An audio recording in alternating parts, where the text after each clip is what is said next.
Hi Hi, there. I just wanted to everybody. say, Welcome to my brief presentation, and I'll be happy to answer questions as well about adapting your workload to match your life load. How many of you feel like your is in balance with your work? And how many of you feel like you're waking up every day like wanting to hide your head and freak out?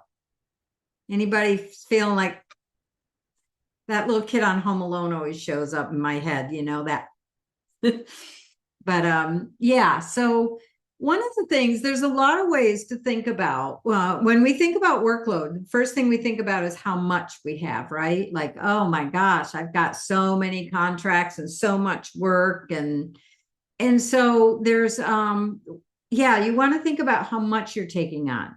One way I monitor that, how many of you have somehow laid out month by month what deliverables and things you have to do each month? Have you ever really looked across each month about what you have going on and what you have to do?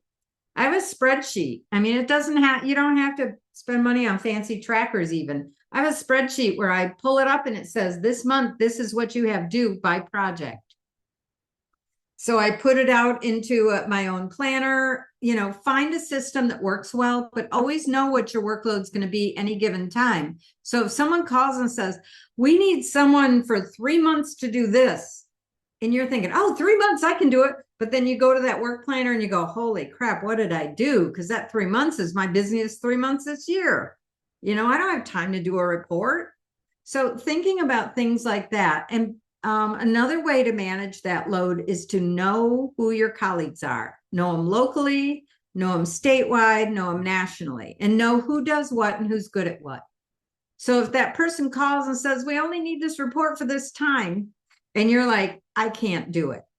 Well, instead of just saying, sorry, bye, you can send them to someone. You can say, here's a couple people I know that do that kind of work. They're really good. And please feel free to call them. And I wish I could help you now. And that way, like someone said, doesn't feel good to tell people no. But then you're not telling them really no. You're just saying, I can't, and here's someone else. So you're not leaving them in a lurch. One time someone called me and I just couldn't do it. And it wasn't really what I wanted to do anyway.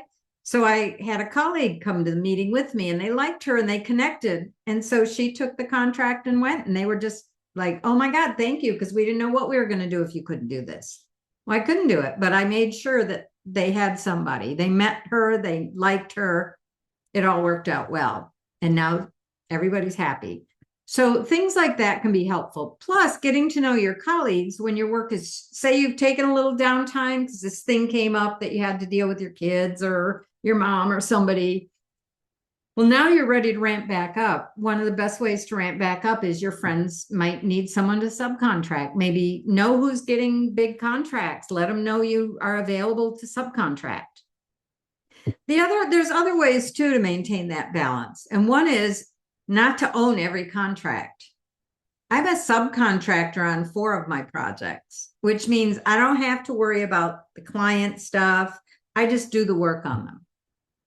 And I love that because it's a chance for me to just have some work, get some, have enough work, but also do the things I enjoy. Because my colleague, one of them that subcontracts me, there's things she doesn't like to do that I love to do.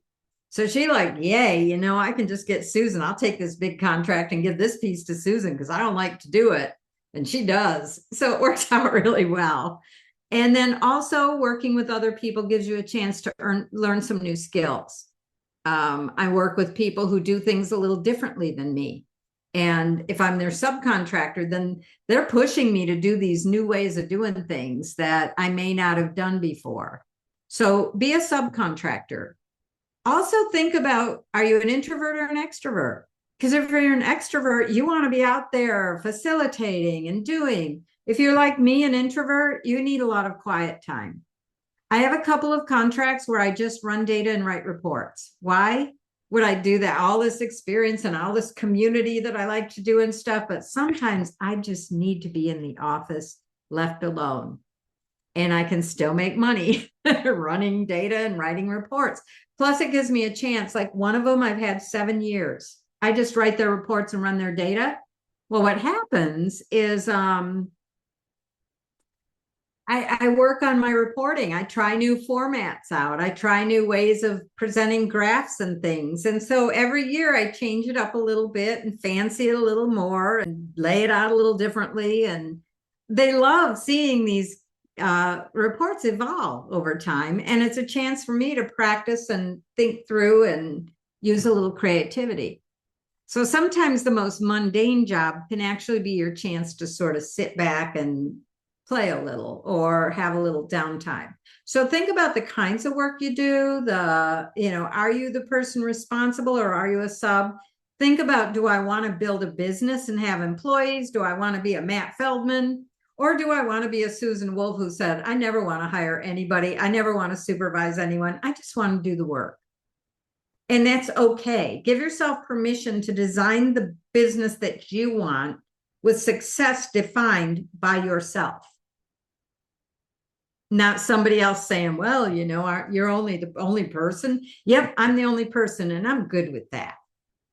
And I'm happy for my colleagues. It's fun to watch my colleagues succeed and build these big businesses and do so well. And I can be happy for them because I'm happy doing what I do. And I'm happy with the way my business is. So that's something to consider. Don't feel pressured to build a business beyond what you want to do. Questions, comments, wisdom to share?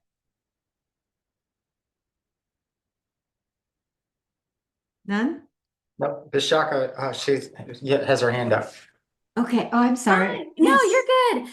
I just want to say I feel like it's really refreshing to hear you say that you're not interested in managing people. I think in these spaces, especially these IT spaces, we are a bunch of incredibly ambitious, powerful, brilliant evaluators. And I am very extroverted, but I am also really interested in doing the work. And I'm just feeling a little bit I don't know, relieved to hear someone like you, kind of more advanced and expert in your career, be able to say that, hey, I'm happy just working on my own.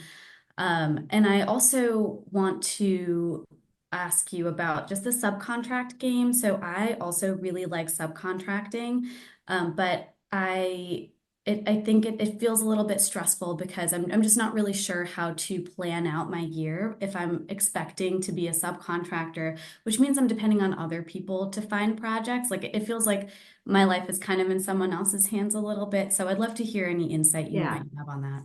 I do both. I Okay. have my own contracts, maybe smaller ones. I have one where I have a subcontractor. Hmm. So I do a little bit of everything that way. I have my own contract so I can go after the things or people call me or something. Hmm. Subcontracts, it's nice because I'm subbed for a whole year. Gotcha. So have them lay out your scope of work with your deadlines, have them lay that out so you know what you're going to be doing for them and when. And that way you're still in control Yeah.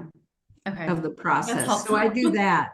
And that helps a lot. But do pursue have a mix of your own and then subbing too. Yeah. That's kind of a nice way to do it.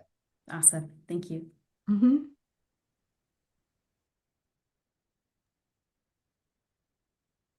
Others, I see we're closing and you got 25 seconds. Speak now. Well, thanks everybody. If you have questions, you'll have the handout. It has my email address. Please feel free to email me if you have questions or thoughts or anything. I'm very happy to have you contact me. That's not a problem.